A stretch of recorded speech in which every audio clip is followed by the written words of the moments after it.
Nick Bosa's recovery. I talk about this every day. It's fascinating to me. And I keep comparing it to D Ford.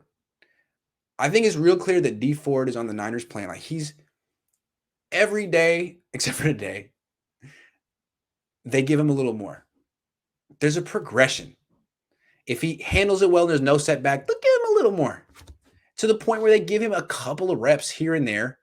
Like maybe until today, the last 3 days, it was about 10 reps a day in one-on-ones. Get his feet wet. Get him out there. What's the worst that could happen?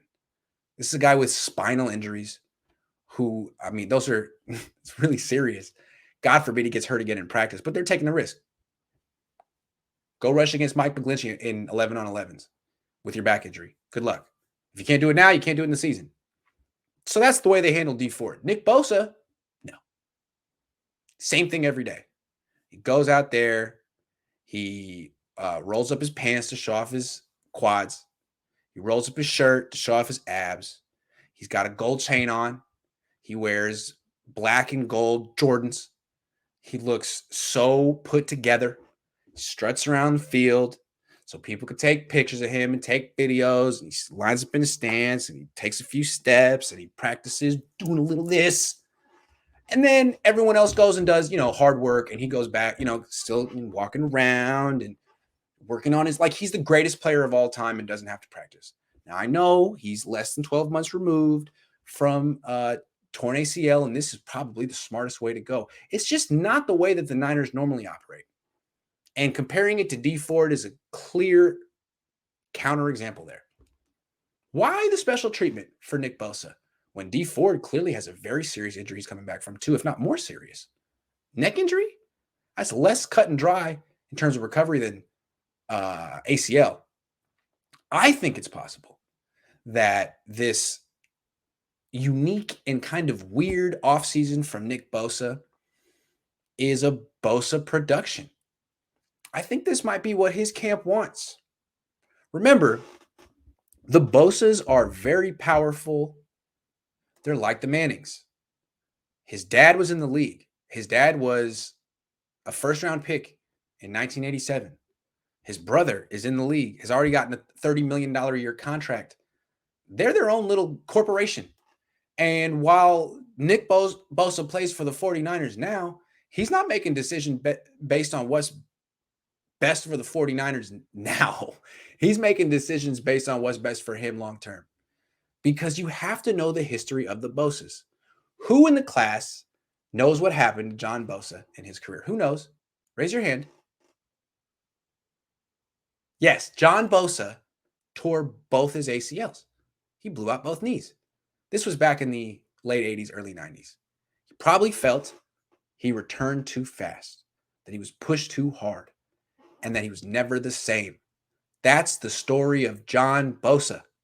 Tore 2 ACLs, never was the same, never got to have the big career that Nick and Joey had. I mean, Joey's going to make hundreds of millions of dollars. Nick too, probably. Thing is about Nick that he's like his dad. He's torn both his ACLs, just like his dad.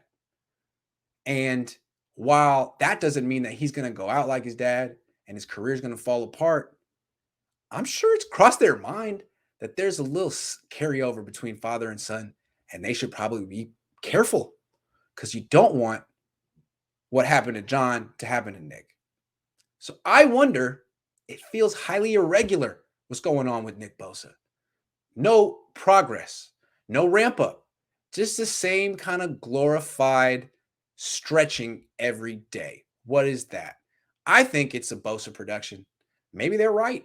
Maybe John Bosa knows exactly how to handle his son, and maybe he's better at it than the Niners. The Niners don't exactly have a great track record with health and recovery and all that stuff. I just think it's fun to track. I'm not judging. I'm just trying to figure out what's happening. And I think I'm right. I think what we're watching is John Bosa and the agent saying, look, Nick's going to be there, but he's not going to be in 11 on 11s or 1-on-1s. You just need to know that. It's not what he's going to do. Okay. I also wonder, and I talked about this yesterday, is he going to play week 1? We don't know what his camp's timeline is. I'm sure he'd love to be out there for the 49ers every game. And he was as a rookie. But he wasn't coming off a torn ACL as a rookie. Now he's coming off his second torn ACL, just like his dad. Is he going to rush it to be ready week 1 for the 49ers? That's risky. I don't think so. If he's ready, he'll play week 1. But if he's not, then he'll wait until week 2 or week 3 or week 4 or whatever it takes. And I think that's not being talked about enough right now. The Niners are certainly Super Bowl contenders. Trey Lance is very, very promising. But if Nick Bosa has kind of an in and out year where he comes back late and maybe he's a part-time player for a while, how good is this defense going to be? Here's my prediction. When he finally does come back, he won't play 2 series in a row. That's what he did at Ohio State. He was coming back from an ACL injury that he had in high school, and I think his dad and their camp told Ohio State, look, he's not playing back-to-back series. He'll start, but then the next series you put someone else in. I don't want you overworking. He played like 1,000 snaps in college. It wasn't very much. I think D Ford might play more than Nick Bosa. D Ford could start week 1 and play 75% of the snaps. Nick Bosa, who knows if he plays week 1. And if he does, he might play every other series. He might play 49% of the snaps. Anyway, it's interesting. I don't know. This is the I was always against the Niners trading for drafting Nick Bosa because the injury history and the family. They're a very, very powerful, independent family that does stuff on their terms, what suits them, not necessarily what suits the rest of your team. And you're at their mercy sometimes. So I think the Niners are at the mercy of Nick Bosa right now. When he comes back, he'll come back. Who the hell knows when that'll be? Nick might not even know. He'll have to wait for John to tell him when he can play. Hey, Dad, am I ready? No? Okay. I'll just keep stretching. Just saying. A little bit of a diva in that family. There's a diva tendency in that family. I guess that's what I'm trying to say. But, they knew what they were getting into.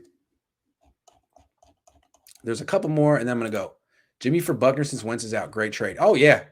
I think that's definitely what's going to happen. Jimmy for Buckner. That would be poetic justice. Kevin says, how does Ayuk look in camp compared to last year? He looks the same. He was great last year. He's really good this year. Debo is a little more explosive than him. Ayuk has great hands. I mean, long arms. Can make more contested catches. But you know what would make Ayuk look better than last year? Starting Trey Lance. I'm just gonna throw that out there. Starting Trey Lance. Ayuk and Debo are only gonna look so good while Mr. James is the starting quarterback. Can we agree on that? Can we agree? I'm just saying. Whew. Grant, how are you going to interview players on your channel when you bad talk them? Jimmy Ward said I'm an asshole and that the teammates, the team likes it. So I'm their asshole. And the fact that I'm such an asshole to the players who are messing up and the fact that I praise the ones who are doing well, I feel like it gives the praise weight. There are some people who only praise. I give it out equally.